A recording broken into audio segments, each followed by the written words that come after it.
Andiamo con Raffaele Padrone, vice segretario nazionale della FSP Polizia di Stato. Dottor Padrone, ben ritrovato.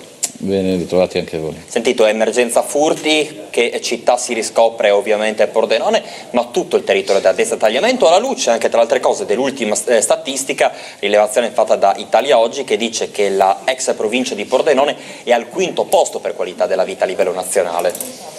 Sì, questo è un segno positivo per la nostra provincia, per la nostra città, sicuramente, però come vedete non dobbiamo poi identificare questa classifica, perché poi io a queste classifiche ci credo sempre un po' relativamente poco. Una cosa è certa, che in città, ma nella provincia, sono ripresi questi furti. Veramente mi pare di essere tornati indietro da un gran periodo, C'è questi furti che poi avvengono in quasi tutte le ore della giornata, non sono più identificati solamente da quelle dei piccoli nomadi che entravano negli appartamenti con cacciavite, si trovano, sono dei professionisti, ci sono degli orari in cui bisogna fare maggiore attenzione.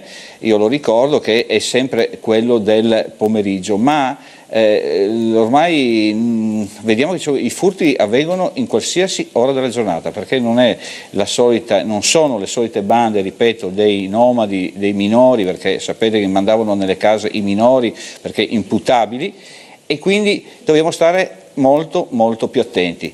Io dico sempre, il personale che c'è oggi in questo Pordenone, un personale che soprattutto nelle volanti che fa il servizio sul territorio, è un personale ottimo, di ottima professionalità, è arrivata quei 5-6 persone che sono stati inseriti, gente nuova. E un'altra cosa che avrà notato sicuramente lei qua, ma la gente a casa, siamo veramente tornati indietro con gli anni, perché si sta risviluppando il problema della droga. Quindi ecco, a fare attenzione, perché sta ritornando soprattutto nelle scuole. Questo è un grave problema. La questura, la polizia di Pordenone ha fatto parecchi interventi in questo periodo e con arresti e sequestri. Avete visto, è stato chiuso addirittura un bar, no? Per questo problema. Quindi attenzione, perché i ragazzi devono essere controllati, perché come diceva anche il nostro ufficio stampa, attenzione, controllate un attimino da dove arrivano i soldi che hanno questi ragazzi, i vostri figli, in tasca. Questa è la cosa, no? Mi è piaciuta la chiosa del sindaco Ciriani: non abbiate paura, rivolto ai genitori, di perquisire, controllare le tasche dei vostri figli. Ma è stata, io penso che Ciriani e il sindaco abbia fatto una battuta, perché il genitore ha padre potestà fino al 18° anno di età e deve assolutamente controllare quello che gira per le tasche, o quantomeno in casa. Io dico, i ragazzi vanno controllati, non è possibile, se io do dei soldi, trovare in tasca il giorno dopo soldi in più di quelli che ho dato, soldi nella quantità, insomma, che mi fa sospettire. È un reato che sta tornando di voga. Torniamo a chi si ricorda i ragazzi della panchina, perché torniamo veramente a livelli preoccupanti. La droga è tornata in città, e soprattutto, guardate, anche noi abbiamo preso persone che portavano questa droga, guardate un po' da dove arrivano questi soggetti. Quindi attenzione, perché tra furti e tra, ripeto, droga, c'è qualcosa che ultimamente non quadra certo. più.